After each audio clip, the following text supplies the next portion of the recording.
Boa noite, boa noite. Tira o óculos. Tira o óculos. Boa noite. Sejam muito bem-vindos.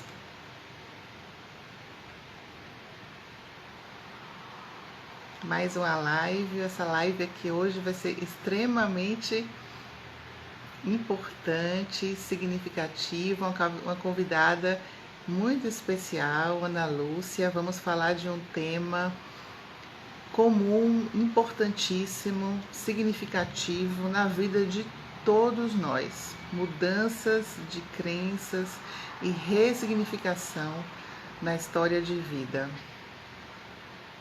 Quem não tem a necessidade de refletir e de fato olhar para dentro e buscar alternativas de transformar a vida. Vamos aguardar mais pessoas entrarem para começarmos a nossa live. Boa noite, Angelina, Sueli, boa noite. Nossa convidada.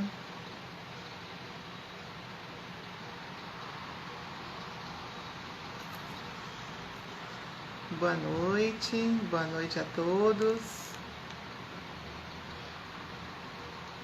Aguardar mais algumas pessoas.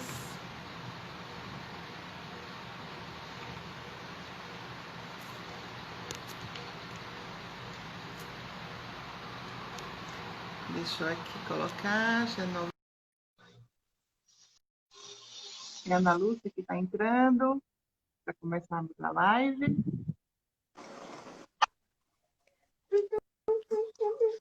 Não.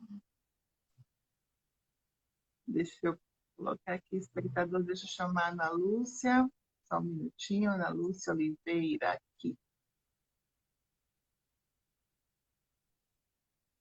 Muito boa noite a todos. Vamos falar hoje sobre mudança de crença e ressignificação da história de vida, um assunto extremamente importante. Boa noite, Ana Lúcia. Boa noite, meu bem.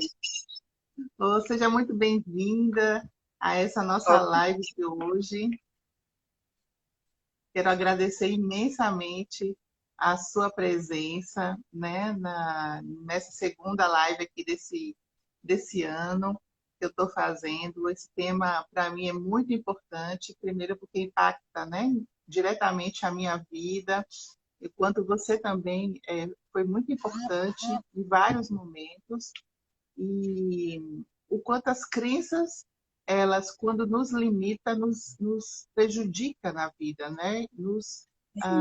Acaba nos prejudicando, de fato, a nossa transformação. Ana Lúcia, gente, Ana Lúcia Oliveira, ela é terapeuta psicocorporal, analista bioenergética, né? Tem uma formação em experiência somática, é terapeuta Theta Healing. Então, é uma pessoa com um profundo conhecimento e eu escolhi justamente para tratar desse assunto com vocês, né? Porque o medo, a paralisia, as crenças, elas são determinantes na nossa vida, né? Então, Ana, eu vou deixar aí essa bola para você, porque esse é um problema na nossa vida e certamente na de quem está aqui nos ouvindo e vai nos ouvir, né? Essa live vai ficar gravada. Minha filha fica aqui, né, de stand-by assistindo, e logo depois que termina, Mari, pelo amor de Deus, salve a live. Então, e esse é o problema, Ana, que certamente você, que atende muitas pessoas, isso deve ser o cotidiano, né? Porque foi na minha vida, é na vida de muitas pessoas que eu atendo, inclusive encaminho para você também. E eu queria que você falasse um pouco, né, sobre isso para a gente tratar aí nesses próximos minutos. Isso, gratidão, Ana, gratidão, minha querida, pelo convite. É um prazer estar aqui com vocês para falar sobre esse tema, né, que a gente acompanha muito no consultório. Essa questão de crenças, né, medo, congelamento, desejo de mudar, e às vezes a pessoa deseja mudar e não consegue. Então, assim, bora falar um pouquinho também sobre como que essas crenças chegam até as pessoas, né? Eu gostaria de falar uma coisinha que eu acho importante, é assim, Ana, de como que, a depender do lugar onde a gente vive, né, onde a gente mora, né, a depender da cultura e da sociedade, a gente vai ter crenças é, ligadas àquele local.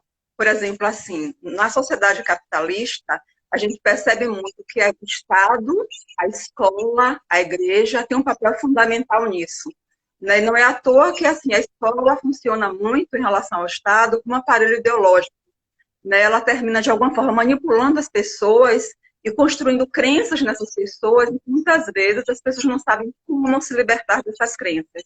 E como a gente vive numa sociedade de divisão de classes sociais, isso também pega muito, porque, assim, existem pessoas que parece que elas já nascem para ficar no controle, classe dominante, e pessoas que vivem do outro lado, classe dominada, que são para ser dominadas. E a gente vai percebendo que as crenças, elas vão sendo incutidas na cabeça da pessoa, a depender desse meio social, cultural em que ela vive. Então, a gente percebe muito isso, né? Tem um autor, né, que eu gosto muito, que trabalha com avaliação, também é psicoterapeuta, que é Cipriano Muquezzi, e ele fala assim, certamente as nossas crianças no futuro vão precisar muito de terapia para poder desfazerem aquilo que foi feito pela escola. Então, desfazer o quê? A manipulação.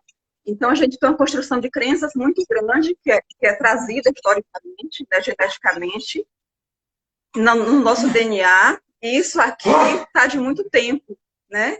E assim, há quanto tempo que a igreja controla, quanto tempo que a igreja manipula? Eu não estou falando de religião no sentido de ter um Deus interno, que eu acho que é esse que depois nos salva, né? Esse Deus interno, essa sensação de presença, de amor próprio. Mas assim, o que é que a sociedade faz com a gente? Ela nos tira o sentido da vida. Porque assim, no processo de escravidão no Brasil, por exemplo, esse processo de escravidão em muitos lugares. Se a gente vai ver o processo de escravidão, ele começou há muito tempo atrás, na Grécia e Roma, naquele momento, lá na Antiguidade, o processo de escravidão era diferente. Né? Quando a gente fala a nível de Brasil, é outro processo de escravidão. E a gente vê que tem todo um movimento hoje em nossa sociedade, né? Não somente aqui no Brasil, mas no mundo todo hoje, buscando mudar esse processo. Então, assim, bora mudar essas crenças. Porque o negro ele tem que estar sendo sempre subalterno, que ele tem que ser subjugado. Então, assim, que crença é essa, né, tão infeliz, que faz do outro um objeto? Então, a gente está bem dentro de um sistema econômico que faça com que a gente seja um objeto. E a gente não é um sujeito. Então, o que é que a gente precisa fazer para mudar esse processo? Virar sujeito. E no momento que a gente se sente enquanto objeto do próprio sistema, né, da escola, da igreja, da sociedade, enquanto um objeto, a gente vive para o sistema e não para a gente. Então, aí entra a questão do mundo do trabalho. Né? O que é que o mundo do trabalho faz com a gente? Nos expropria. Né? O sistema capitalista nos expropria. E a gente não tem direito de ser realmente quem a gente é, quem a gente deseja ser, porque existe um sistema que diz você tem que ser desse jeito, você tem que ser daquele jeito. Aí tem um autor que eu gosto muito, né, que é Foucault, e Foucault ele tem um livro que é Vigiar e Punir, que eu já trabalhei muito com ele em sala de aula com meus alunos, e Foucault vai falar da importância de você poder ver quem realmente é você e você trazer a sua fala, trazer a sua voz, você poder se expressar. Porque o que é que ele fala? Nossa sociedade ela nos vigia e nos pune a todo momento. Então, quando ele fala da formação do soldado, os soldados tinham que olhar sempre para frente, peito para frente, pessoas sem precisar, sem poder sentir. Então, assim, na formação do soldado, o soldado não podia sentir. E quando a gente veio para o sistema capitalista como um todo, então, assim, nós não podemos sentir. Né? A gente só pode sentir aquilo que é estipulado para a gente sentir. E o que acontece? A nossa família vai nos passar uma educação, vai nos trazer uma cultura, uma educação que já está pré-estabelecida desde não sei quantos anos, há não sei quantos mil anos. Então, assim, a gente tem algo que é pré-estabelecido, que a gente continua seguindo isso. Isso é seguido através de quê? Muitas crenças, sim, muitas crenças estão chegando para a gente e a gente vai adotando essas crenças como sendo nossas, sem a gente saber que realmente não são nossas. Vai perguntar, você acha que as propagandas estimulam essas crenças de não sentir a si mesmo? Sim, eu acredito nisso, sim. E aí a gente tem um autor, agora me fugiu o nome aqui, mas ele fala muito sobre isso, assim como que a mídia invade a nossa casa, invade o nosso lar, e a gente está muito disponível, a gente está muito vulnerável, a gente acha que não, que a gente está protegido dentro de casa, mas não está protegido dentro de casa. Então, a mídia invade o nosso lar, invade nossas casas, nos impondo um conhecimento, nos impondo um valor. Então, assim, os valores, eles são impostos para a gente. E as propagandas, claro que elas contribuem. Eu me lembro que teve uma época, muitos anos atrás, que se colocava quem fuma é mais bonito, quem toma Coca-Cola é uma pessoa mais elegante. Então, o número de pessoas tomando Coca-Cola aumentou muito. Então, você passa a acreditar nisso. E, de forma geral, as propagandas contribuem, sim, para o fortalecimento dessas crenças que vêm através de uma manipulação da sociedade. E a gente, claro, nasce dentro de um meio, de um ambiente onde isso já prevalece, onde isso já está ali firme e forte, onde já está estabelecido, né? Então, Althusser é um autor que ele fala da escola, né, enquanto instituição, que é um aparelho ideológico do Estado. Ele diz assim, é difícil a escola mudar o que está acontecendo, mudar esse sistema é muito difícil, porque as estratégias e mecanismos utilizados pelo Estado são muito fortes, e os professores e a cadeia, né, da escola, o sistema escolar, não tem força para mudar isso, porque o que quer o sistema dominante? Se você for ver quem faz as leis para o sistema dominante, quem faz as leis para as escolas, é o sistema dominante. Então, quando você tem uma lei que você reforça as faculdades, a expansão das faculdades particulares. Por quê? Porque quem está por trás é a classe dominante, são os donos de escolas particulares, são donos de faculdades. E o que é que a gente faz dentro desse sistema? A gente começa a repetir isso que está dentro do sistema e não olha para quem somos nós. A gente não olha para a gente. Então, a gente vai pelo objetivismo, né? Pelo objetivismo trouxe muito isso, o liberalismo traz muito isso, e a gente perde o quê? A subjetividade. Aí falta o quê? O sentido da vida. Então, a gente fica muito sem sentido, porque a gente é como se fosse uma certa marionete, né? Então, assim, a classe dominante está dominando a gente e a gente vai seguindo o que é estipulado para a gente. Tem um filme que eu gosto muito, Ana, que fala muito sobre isso, que é Tempos Modernos, né, de Charles Chaplin, né? Quando ele aparece naquele maquinário, e é como se ele fosse parte daquela engrenagem. Então, assim, o que é que a gente faz? A gente vai para o trabalho em busca de quê? De sobrevivência. E a gente tem duas formas, assim, os estudos sobre o trabalho, eles dizem que o trabalho ele pode funcionar como uma forma de emancipação ou como uma forma de escravidão. Então, o trabalho, ele é gerador de estresse, o trabalho, ele traz estresse para a gente. Por quê? Porque a gente termina se subjugando ao trabalho, aquela engenharia toda que está estabelecida ali, e não sabe, e não traz expressão. Então, assim, a alma, ela não tem importância. Quem é realmente a alma? A alma é o self. A alma é o mim mesmo. Então, assim, a alma não é espírito, não estou falando disso. Mas, assim, como que eu vou me sentir dentro disso? Não existe me sentir. Então, o tecnicismo, quando ele veio na década de 70, então, o mais importante era você fazer, não ser. Então, a nossa sociedade é a sociedade onde prevalece o fazer, sem precisar pensar e muito menos precisar sentir. Então, no momento em que você não sente quem você é realmente, você é o quê? É um objeto. E nesse momento você perde completamente o sentido da vida. E a gente vê assim, né, uma vez perguntaram a ele falando sobre os pacientes dele, aí ele fala que os pacientes maduros, o que ele percebia, que eles não sofriam, a maioria, não sofria de neurose, sofria de falta de sentido da vida.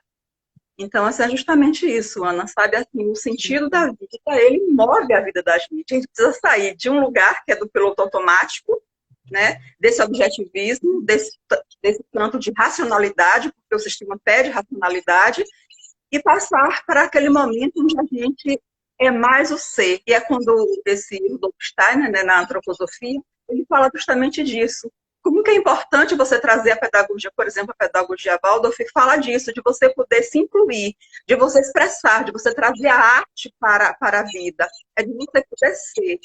Mas, infelizmente, a nossa escola, né, a nossa educação, o mundo do capital, então, assim, não permite isso aos seres humanos. E a gente vê, assim, quantas pessoas nas favelas, nas ruas, com potencial enorme, né, com tanta sabedoria, né, gente que tem uma boa voz, que sabe escrever bem, gente que sabe escrever no sentido de coloca realmente o que sente, né, de fazer trabalhos lindos e maravilhosos. de repente um ou outro é descoberto, mas assim, quanta gente nas periferias estão ali como se fosse ninguém.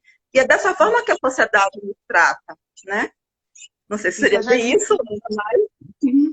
a Janice até fez um comentário a respeito da propaganda da cerveja, né? O quanto ela Sim, contribuiu, ela colocou com a destruição de muitos lares, e aí você trouxe toda essa dinâmica, né, externa, da qual nós somos pressionados, e o quanto aí tem o indivíduo, né, como você coloca, da subjetividade, da falta do sentido da vida, e que ele também traz toda a sua carga de ancestralidade, todas isso. as crenças, né, que também são herdadas e são construídas através do seu crescimento, da sua fala da sua infância, muitas vezes a dificuldade de encontrar a sua autenticidade, então tem a sua dificuldade, né, do indivíduo, que tem que também se encontrar e para enfrentar todo esse cenário externo que também você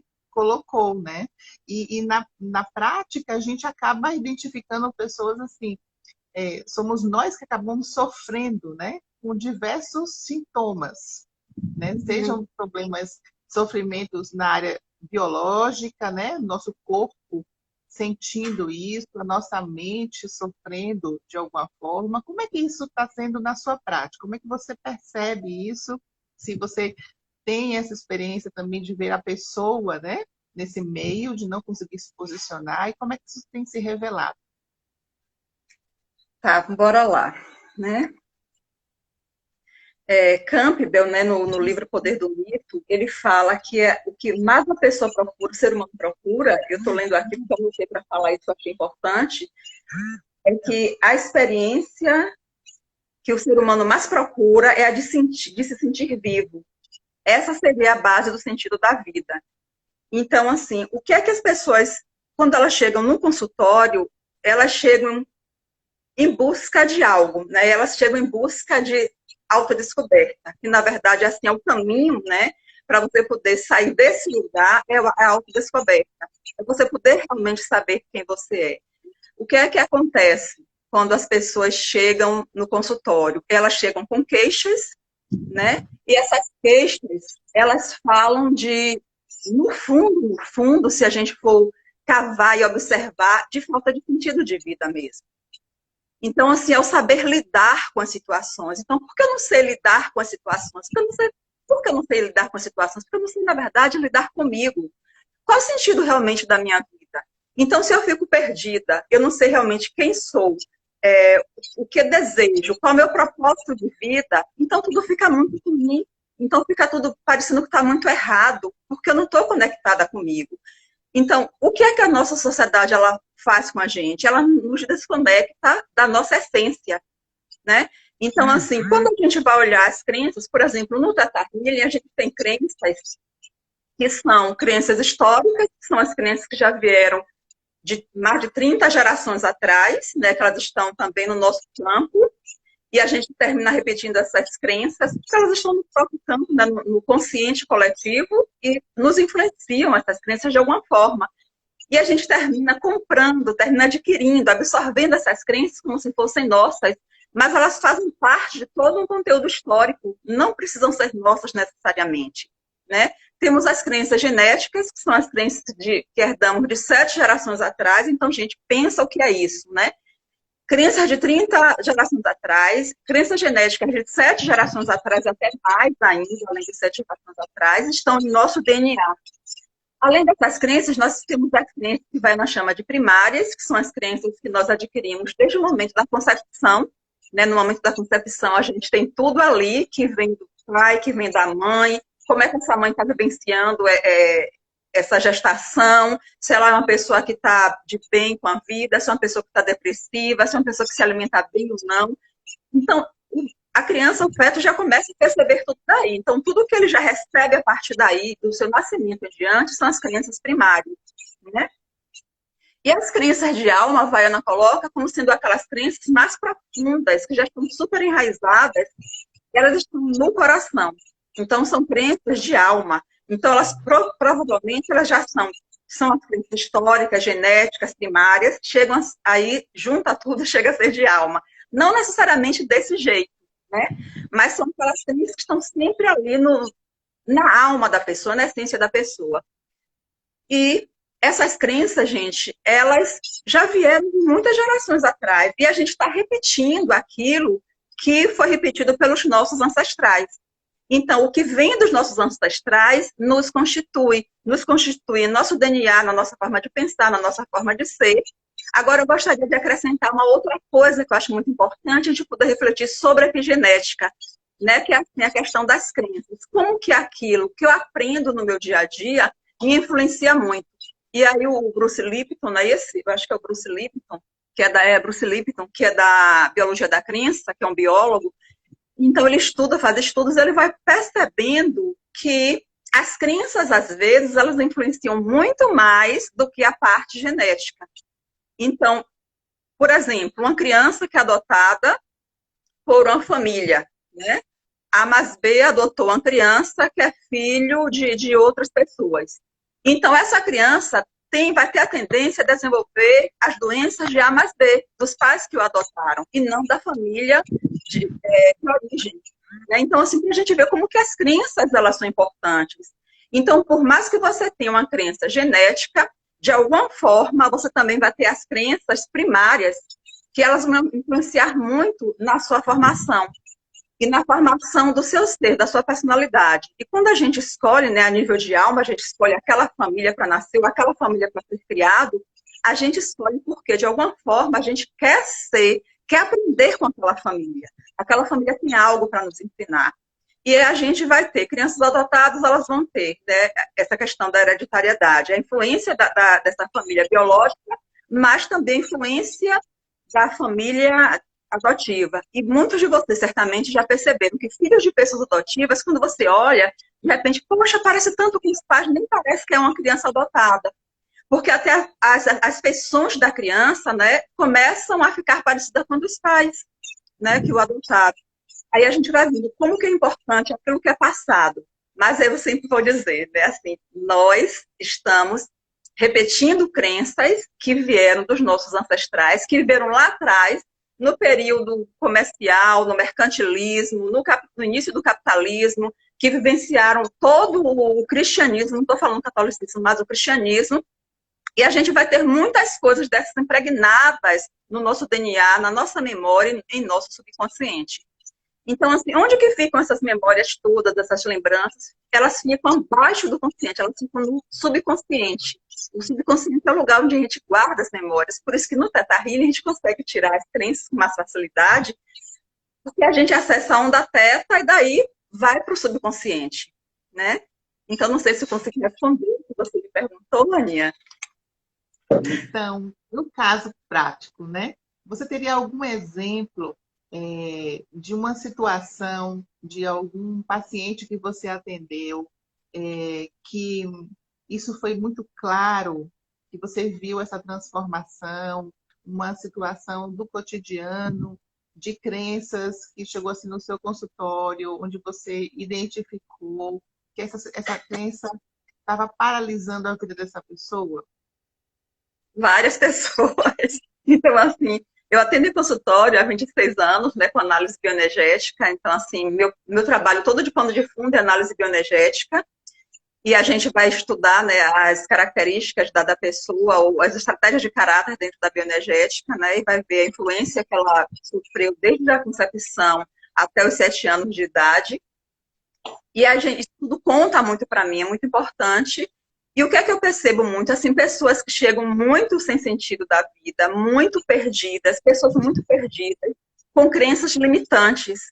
Então, eu percebo isso de muito tempo. Então, eu trabalhava no consultório com todo o arsenal que eu já tinha, com a bioenergética, com o healing, com cura reconectiva, né, com a experiência somática, que a gente trabalha com trauma, estresse pós-traumático, ansiedade, depressão. E o Theta Healing tem ajudado muito agora. O Theta Healing ajuda muito na liberação das crenças. É a técnica que eu uso hoje para a reprogramação cerebral, o Theta Healing. Né? Então, assim, pessoas que já chegaram com muitas crenças no consultório, de não posso, é difícil, não posso ganhar dinheiro. Repara só, tem uma crença que ela termina confundindo muito as pessoas, que é essa crença do dinheiro. Então, olha só, tem gente que tem crença, como que muita gente pobre no mundo, gente, como é que eu posso ter dinheiro se tem tanta gente pobre no mundo? Outro dia, por exemplo, eu estava no Grão de Arroz e tinha um senhor que estava dando orientação sobre naturismo a uma pessoa. Aí disse, poxa, esse cara é médico, vou perguntar onde é que ele atende, eu gosto muito do naturismo. Quando eu cheguei lá, eu perguntei, senhor, o senhor é médico? Ele fez, não, nós não estamos dando explicação ali, parecia que era médico. Ele fez, não, eu sei um pouco sobre isso. Então, você não atende em algum lugar? Ele fez, não, minha filha. Nunca atendi, sempre estudei muito, mas nunca atendi, porque o dinheiro é a raiz de todo mal. Então, assim, como que eu vou ganhar dinheiro com isso? É a raiz de todo mal. A gente começa a ganhar dinheiro, muitas coisas erradas começam a acontecer na vida da gente. Então, essa é uma crença que ele tem, que provavelmente os pais tinham, os avós, os bisavós. É uma crença que deve estar vindo lá, sabe de onde? Do cristianismo, do momento em que Lutero cria o protestantismo, né, que tem todo aquele movimento, em que se descobre que a Igreja Católica, que ela, de alguma forma, ela estava se apropriando dos bens das pessoas, dizendo que elas deviam pagar para poder ir para o céu, né? E aí Lutero contra todo esse movimento, então ele vem, né, junto com muitos outros, e faz a reforma protestante e tira as pessoas desse lugar. Então, assim, é possível sim que vocês tenham dinheiro, é possível sim, então bora começar com esse movimento, vai que vai dar também, vai contribuir muito com o capitalismo, mas lá de fundo, naquele momento, as pessoas não podiam ter dinheiro, não podiam juntar dinheiro, porque era pecado. Então, a gente tem uma crença aí que é histórica, é pecado juntar dinheiro, a gente não vai ser o que a gente usa isso. Nossa Igreja Católica podia ter muito dinheiro. Então, olha só, tem uma crença que é histórica, que é lá de trás, de não sei quantas gerações atrás, e que está na gente. Então, além dessa crença, né, assim, são muitas, inúmeras. Outro dia eu recebi uma pessoa muito linda, ela já era minha cliente de terapia, e ela não podia engravidar. E ela chegou ao consultório e disse, olha, Ana, eu hoje recebi os exames e realmente eu não posso engravidar, só através de fertilização in vitro. E ela tinha vindo com os exames dela, tinha dito isso para mim, e aí eu perguntei, você quer realmente engravidar? Você deseja muito engravidar? Ela fez desejo. Eu falei, então ok, bora fazer uma sessão de teta, sem compromisso, sem expectativa, porque a expectativa termina destruindo o real, né, o mágico, o milagroso. Então, sem expectativa é melhor. Fizemos uma sessão de teta e ela engravidou. Né? E assim, ela engravidou. E assim, já recebi muita gente com depressão, porque assim, é o mal do século, mudando agora, vindo para esse outro lado, né? O estresse e a depressão são o mal do século. Então, você, Ana, que tem especialização em psiquiatria, né? Você sabe bem disso, você trabalha com estresse. E assim, o estresse ele está detonando as pessoas. As pessoas, nesse momento também de pandemia, elas estão super estressadas. Eu tenho recebido muita gente agora para atendimento com terapia, que eu estou atendendo online. E a depressão, gente, ela corrói as pessoas. Né? E tem um livrinho que eu gosto muito, que é O Estresse a Seu Favor, né, de Susan Andrews. E ela diz assim, uma criança ri de 3 a 50 vezes ao dia. E o adulto só ri 3 vezes. O que aconteceu mesmo com o adulto? Então, o adulto está muito constrito, ele está muito preso dentro dele mesmo, ele não se permite expandir, então ele fica muito contido nele, com as crenças limitantes, acreditando que não pode sair daquele lugar, que as coisas não mudam, e as coisas mudam sim, tem possibilidade de mudanças. E a gente pode fazer isso sim. Tem uma pergunta, se existe diferença entre crença coletiva e crença individual. Tá. As crenças coletivas, elas devem fazer parte, certamente, das crenças históricas. Porque se elas já são coletivas, em algum nível elas já são históricas, já estão no consciente coletivo, né? E aí, a crença individual, é isso? É crença individual, tá. E a crença individual, você vai ter uma crença coletiva, que ela vai ser, enquanto você está tendo aquela crença, ela vai ser sua, é do coletivo, mas quando você toma para você, se torna individual. Por exemplo, pessoas da igreja Testemunhas de Jeová não podem comer bolo de aniversário porque foi uma festa que João Batista perdeu a cabeça. Né? Então, eles não podem festejar, não podem comer o bolo do aniversário. Isso pertence a essa pessoa, uma crença que está dentro da religião, dos testemunhos de Jeová, e para aquela garota que não pode comer, isso foi uma pessoa que me disse uma vez, né, que ela não podia comer, então, de alguma forma, ela é coletiva, porque está no coletivo da igreja, mas é individual para ela, porque ela absorveu, é dela. Então, toda a crença que você toma para você, ela é individual, ela é sua. Então, faz parte do seu contexto, do seu mundo, do seu campo. Então, a crença é sua. E, por exemplo, você pode participar de uma religião e não acreditar, não aceitar certa coisa, uma crença coletiva, e você ficar somente com aquilo que não aceito isso, né? Mas se torna também uma crença individual. Eu trouxe para você aqui alguns exemplos de algumas frases, né, que eu ouvi e eu vou reproduzir. E eu gostaria que você depois dissesse para a gente qual seria a saída que você, como uma pessoa especialista, recomendaria. Algumas que são muito comuns, né, na minha prática. A vida é muito complicada. Uhum.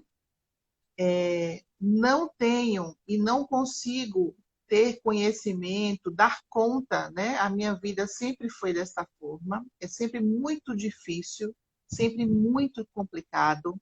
Tudo na minha vida é muito difícil. Nunca sei por onde começar. Eu sempre preciso de ajuda. A outra aqui. Não sou tão bom. Não me sinto capaz. Não me sinto suficientemente capaz. E aí tem sempre uma história, né, na infância, né? Enfim. Se eu fizer determinada mudança, isso vai ser prejudicial. Por isso que eu sempre fico no mesmo lugar, né? Sim. Eu sempre, doutora, fico, né? Eu prefiro ficar quietinho, sempre sou aquele, né? Não me arrisco para nada na vida. Só saio, né? Fico aqui. Tá ruim, é melhor tá ruim, é melhor ficar no sofrimento, mas é o garantido. Uhum. E aquelas pessoas também que, poxa, eu não consigo entender porque eu sempre me relaciono com os mesmos perfis, ou no relacionamento afetivo, ou eu vou para determinados trabalhos e tenho determinados estilos de chefia, né? Que muitas vezes são autoritários, são agressivos, né, para aquela pessoa. Então, o que é que você, como especialista, faria ao receber? Qual é a solução, né, que você...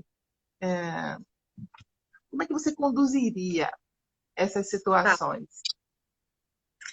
Bem, as pessoas que trouxeram essas frases, certamente, elas seriam muito ajudadas se elas fizessem uma terapia, né? Então, assim, um passo, reconhecer um grande passo, já ter consciência disso tudo, e, assim, buscar uma terapia, independente da terapia que seja, né? Mas, assim, algumas coisas eu perguntaria para essas pessoas, né? Quem te disse isso? É difícil. Onde você aprendeu isso mesmo? Com quem? Né? Para que isso está te servindo? Né? Ficar nesse lugar que está ruim e não melhorar. E ainda tem gente que acha que se melhorar vai piorar depois, né? Que não consegue sair do lugar. Então, assim, tudo na vida tem um porquê e um para quê. Então, assim, para que te serve isso? Né? Para que isso está te servindo? Então, tudo que acontece vai estar sempre a serviço. Porque eu repito sempre as mesmas relações e me dou conta de que eu estou sempre nesse padrão repetitivo. Ou então, porque esse cargo de chefia, porque eu passo por essas situações. Então, assim, primeiro, embora nos questionar, vamos nos questionar. Para que isso está nos servindo? Qual o objetivo disso? Então, tudo que acontece com a gente a algum nível tem responsabilidade, tá? Com o que acontece. A gente não pode se colocar no lugar de vítima, né? Eu acho isso muito importante, não se colocar no lugar de vítima e se sentir responsável pelo que acontece com a gente. Agora, uma coisa que a gente vai olhar no consultório, o que é que a gente olha enquanto terapeuta? A gente olha muito a história da pessoa, né? Outro dia eu estava no curso da Tahiri, dando curso de DNA avançado, e uma pessoa disse, o que você leva lá para trás, para a história de vida da pessoa? Eu digo, porque tem uma raiz aí. Então, assim, as crenças que nós temos, existem as crenças raízes, são aquelas crenças que nós aprendemos e que elas estão enraizadas em nosso ser.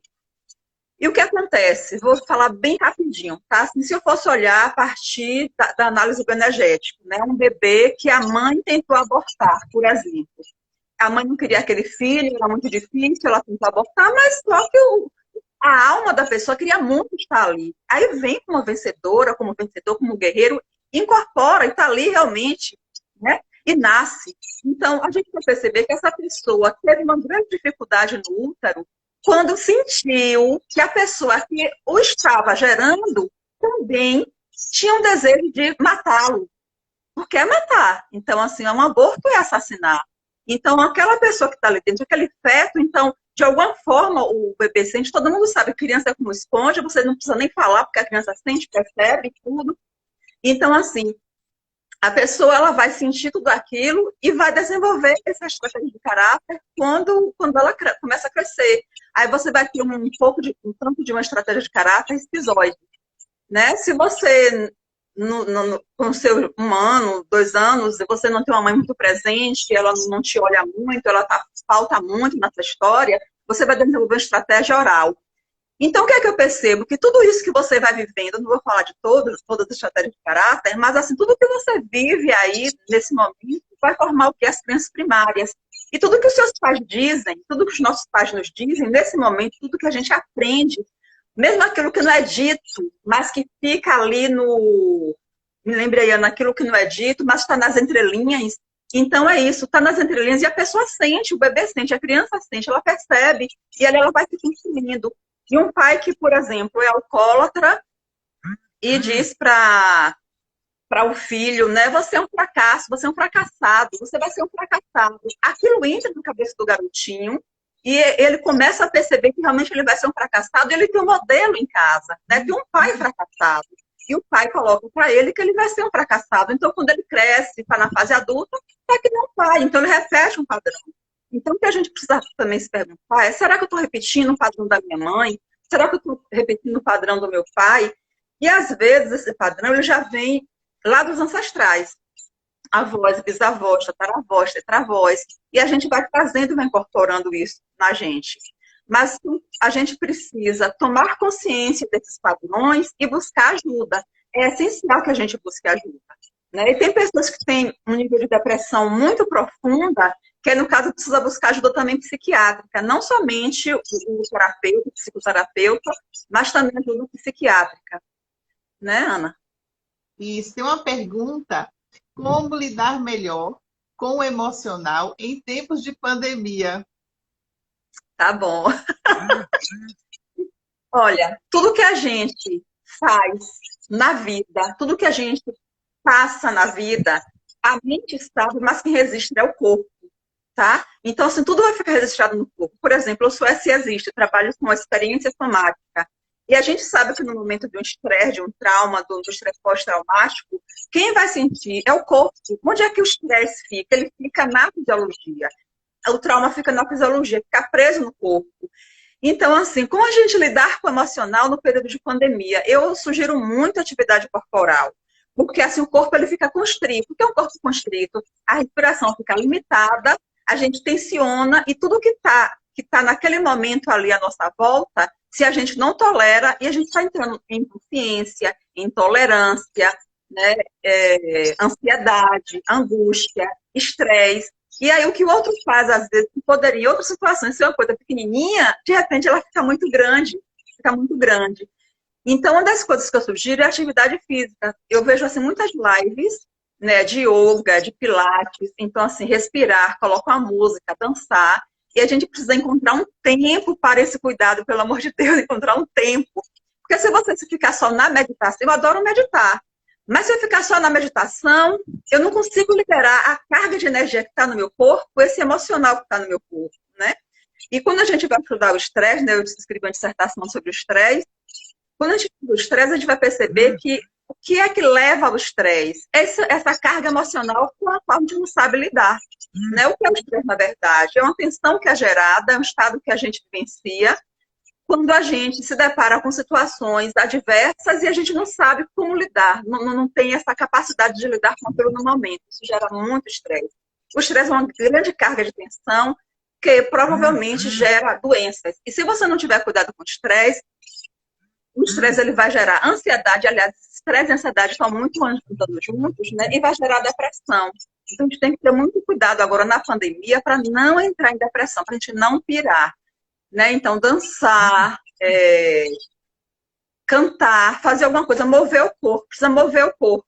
Por exemplo, antes de vir aqui para live, né, eu atendi a tarde toda, eu estava trabalhando, sentada. Então, o que é que eu fiz? Eu dei uns pulos, respirei fundo, dei uns pulos para tirar a tensão que ficou da tarde toda. Então, já fiz isso, aliviou bastante, porque eu estava com a carga aqui de ficar ouvindo os clientes falando, né? Vários clientes um atrás do outro. Então, eu precisava mexer o corpo um pouco. Então, dei uns pulinhos, respirei fundo. E a gente pode também ter exercícios da bioenergética que eu gosto muito. Então, você faz aqui, ó, inspira, ó, e vai para trás, mas vai com força, tá? E vai liberando o peito. Eu não sei, acho que isso talvez possa ajudar um pouco na liberação dessa tensão que fica no peito. E coloca os braços para frente, e solta o som. Vocês já perceberam que quando a gente boceja, a gente está liberando, alonga, justamente, move o corpo. Quando a gente boceja, a gente está liberando também no bocejo uma carga de tensão. Então, é muito bom. Observa como é contagiante o bocejo. A gente boceja, daqui a pouco quem está do lado boceja, daqui a pouco outro também, e a gente começa a relaxar a musculatura facial. Quando a gente está relaxando essa musculatura, tem uma coisa aqui de liberar esse chakra, né? A garganta, o laríngeo. E a gente relaxa bastante quando a gente faz isso. Então, faz atividade corporal. É super bacana para lidar com esse emocional, porque a gente não aguenta. Eu, por exemplo, só saí de 16 de março até hoje, eu saí 3 vezes para visitar uma pessoa que precisava de ajuda e eu fui visitar a pessoa. Mas assim, eu não tenho saído mesmo. É contrário de Ana, né? Meus atendimentos que eu atendo no Espaço Gaia, na Pituba, os atendimentos estão sendo todos online. Grupos que eu coordeno tudo online. E Ana, eu sei que Ana trabalha, ela é médica, ela precisa ir para o consultório, precisa atender os pacientes dela, precisa dar esse suporte, esse bordo, porque Ana bem sabe como que as pessoas estão sofrendo agora, né? Então, respirar fundo, gente, é muito essencial. De fato, as emoções, elas estão, como você bem colocou, Ana, no corpo, né? E a gente precisa mobilizá-los, né? Você estava falando aí, eu já estava, automaticamente, meu corpo já estava aqui pedindo para esticar e para bocejar. E é muito importante que a gente fale, que a gente cante. Eu mesmo tenho, né, aulas de canto, o quanto é muito importante a gente, né, vocalizar, descobrir esse espaço interno. E, enfim, né, a nossa live fala sobre mudanças de crenças e ressignificação da história de vida, porque, de fato, como a Ana colocou, identificar essas nossas crenças que são limitantes, que todos nós temos, e é muito importante que a gente identifique, poxa, isso aqui, né, bateu comigo e eu preciso correr atrás, né, para poder transformar, para ressignificar a história. A gente não propõe live aqui para que a gente só fique discutindo e fique no estresse. Não, né? É um estresse para produzir uma solução. Então, a primeira, né, é justamente isso. Então, esse é o lance, isso que é muito legal, né? Então, que bom que todos nós estamos no mesmo barco, somos, né, irmãos dentro desse contexto, e que existe, sim, saída, e que existem profissionais competentes, profissionais acessíveis, profissionais disponíveis e que nos ajudam nesse processo de construção desse ser que somos nós, né? Que vai levar essa vida toda, né? Então a gente corrige uma crença e vai amadurecendo, daqui a pouco, ops, né? Ó, surgiu uma outra. E quanto mais a gente vai cutucando, mais a gente vai descobrindo mais coisas. Isso é um processo muito legal. E aí, dentro desses últimos minutos, Ana, para as pessoas, né, que estão aqui nos assistindo e que vai nos assistir, que mensagem você pode deixar, como é que elas encontram, enfim. Fica agora o espaço aberto, porque a gente já sabe, de fato, que a gente não precisa, a gente nasceu de um jeito e não precisa, né, ser como a gente enfim, veio ao mundo, né? Isso. Isso. É, deixa eu te falar uma coisa, né? Que eu acho super importante, né? Assim, a velocidade com que as coisas andam, elas geram muito estresse. E a gente precisa ressignificar a nossa história. Então, assim, como é que a gente pode ressignificar a história, né? Mudando crenças. Então, assim, se libertando, né? Se permitindo uma mudança. Então, a gente precisa mudar. E, assim, se falta sentido, vamos embora buscar sentido. Então, assim, tem uma parte aqui de Jung que eu gosto muito, né? Que ele fala só a imagem de Deus em nós, o self, pode dar sentido à existência, tá? Precisamos de algo que nos transcenda. Não é o ego que nos transcende. Precisamos trabalhar com self. Precisamos buscar o quê? O processo de individuação. Quando a gente busca esse processo de individuação, a gente expande a consciência para quem realmente a gente é. Então, eu gosto muito de Jung, né? Eu tenho começado a trabalhar também com terapia junguiana. E, assim, é encontrar o sentido da vida. É sair dessa mesmice, é sair desse objetivismo. Ser objeto e passar a ser sujeito. Então, no momento que eu determino que eu sou sujeito da minha vida, que eu posso ser livre, sim, que eu tenho direito a dizer sim, também tenho direito a dizer não, que eu também posso dar limites, que eu posso mudar a minha história. Eu não preciso ser igual à minha mãe ou meu pai. Eu não preciso, por exemplo, casar com um homem que se pareça com meu pai para repetir a história da minha mãe. Eu não preciso honrar mais a minha mãe dessa forma. Então, a gente poder perceber que existem formas de mudança. Então, as terapias todas estão aí, né, para ajudar a gente. O Theta Healing é uma técnica incrível, maravilhosa, que a gente trabalha com mudança de crenças mesmo, né, de crenças limitantes. É fácil, é prático, é simples. A gente não precisa estar nessa mesmice de ter que repetir as histórias dos outros. A gente pode ressignificar a história da gente e dar um basta, e dar um limite para essa situação. A gente pode, de alguma forma, né, em vez de ficar tão escondido, tão com medo, mostrar a cara, se expressar. Quanta gente nesse momento se expressa no mundo inteiro, né? Quanto assassinato de um negro. Esse assassinato de um negro não é assassinato de um negro, mas de muitos negros que morreram e que continuam morrendo em todo o mundo. Então, a gente precisa ter essa coragem de dizer não, de dar um basta desse sistema. Então, a gente precisa ressignificar a nossa história e cada um fazendo isso, imagina como que a gente vai poder crescer. Né? E quando a gente fala assim, esse self, esse Deus interno, não é essa relação à religião, não. Não tem nada a ver com religiosidade. A religiosidade que eu falo é interna. Sou eu comigo, eu com meu self, eu com meu Deus interno.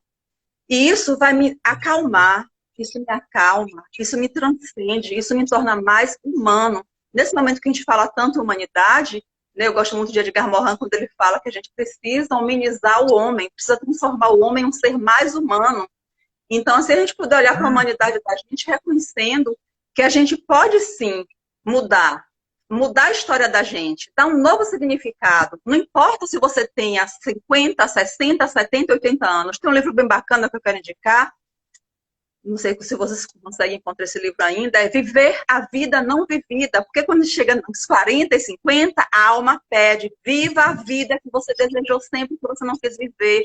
Então a alma, ela começa a birrar, a encher o saco. Vai viver sim a alma, que vai viver sim a vida que você sempre quis. E qual é a vida que você sempre quis? Reflete um pouco sobre isso. Bora refletir o que é que eu quero mesmo para mim. Né? E vamos embora ressignificar nossas histórias. Né? Em relação às mulheres, eu queria divulgar aqui rapidinho, mano, eu coordeno 2 círculos de mulheres, uma tarde de quinta e outra à noite. Bem bacaninha para quem quiser ressignificar sua história enquanto mulher, trabalhar o feminino, a se empoderar cada vez mais. Então, eu trabalho com mulheres também. Trabalho com estresse e ansiedade em consultório, com experiência somática, com Theta Healing, com sonoridade energética e também com a terapia junguiana no consultório.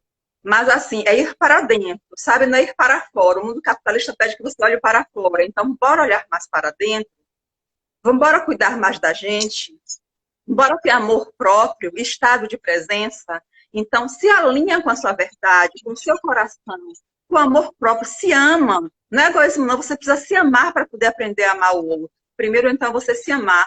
E fica em estado de presença, respira no seu corpo e sente a pulsação do seu coração, sua temperatura. Sente você. Fica dentro de você e se cuida, tá? Se cuida. Eu estava me lembrando que quando eu morei no Paraná, eu fui contratada para trabalhar numa empresa, né? Já que a gente começou falando, né, sobre o mundo externo, sobre a questão do trabalho. por uma empresa chamada Grupo O Boticário. Eu acabei não ficando nela, porque eu acabei vindo para Salvador. Mas uma frase que me chamou a atenção foi quando eles chegaram para mim e disseram: parabéns por você nos ter contratado, né? Por você nos ter escolhido. Isso ficou assim, olha, imagine a mudança, né? Todo o paradigma, assim, mexeu na minha cabeça. Depois eu pensei assim, putz, de fato eu também escolhi, né? Porque a gente fica tanto nesse papel, né? Tanto de submissão, de ficar, né? Tudo bem que a gente precisa, a gente busca, enquanto, né, trabalhador, busca emprego, se submete a diversos processos, mas tem muito a ver com o que a gente discutiu hoje, né? O quanto a gente precisa se empoderar do nosso lugar e quando a gente conquista algo, a gente compreender também que foi um processo mútuo, né? A gente também fez essa escolha junto, né? Também na relação de trabalho, na relação conjugal. Nós somos, quando você pergunta assim, o porquê isso aconteceu, qual o meu papel nesse processo, né? Por ter dado certo ou por não ter dado tão certo, né? Ou por ter dado desta forma, né? Qual a minha responsabilidade nesse processo? Então, gente, assim, eu sou uma das pessoas que faço parte, né, do Círculo de Mulheres da Ana, super recomendo, né? A quem tiver interesse também em fazer parte, super indico. As pessoas que, na verdade, estão fazendo parte dessa live são pessoas que eu conheço, assim como na semana retrasada teve a doutora Denise falando, né, comigo, uma colega psiquiatra com que eu já, enfim, vivi algumas aventuras e na área de saúde mental, e agora a Ana também. Quero agradecer imensamente, mais uma vez, Ana, a sua presença, a sua contribuição. A live vai estar gravada no Insta, tem o Insta da Ana. Ana, por favor, fala para todo mundo qual é o seu Instagram, para que as pessoas possam seguir. Tá, Ana Lúcia Oliveira G. E sexta-feira pela manhã eu vou fazer uma live, fui convidada por Ana Rosa, agora Ana Rosa, na sexta-feira para falar sobre como trair uma alma gêmea. E você faz live toda segunda. E você faz live toda segunda, né? Isso? Toda segunda-feira eu estou fazendo live às 20 horas. Né? Então a gente trabalha. Então vale a pena seguir. Eu acabei falando, né, ao mesmo tempo, então vale a pena seguir. Toda segunda-feira a Ana tem feito lives e são, então, extremamente rico, né? Então é isso. Muito obrigada a todos. E acho que tem um livro que foi colocado aí também, a dica do livro. Perguntaram o autor, Ana. Você sabe qual é o autor? Não me lembro agora. É um livro na linha junguiana, é da Vozes, Viver a Vida Não Vivida. Pronto, gente. Coloca aí no Google Viver a Vida Não Vivida, porque o Google diz tudo, tá? Muito obrigada mais uma vez. Obrigada a todos vocês. E quem puder pode compartilhar aí a live, o link, o Insta da Ana. E agradeço. Até o próximo encontro. Vai ser na próxima quarta-feira com um tema bastante interessante. Sobre trabalho em casa, ergonomia, postura, enfim. Bem bacana. Até mais. Tchau. Gratidão. Gratidão.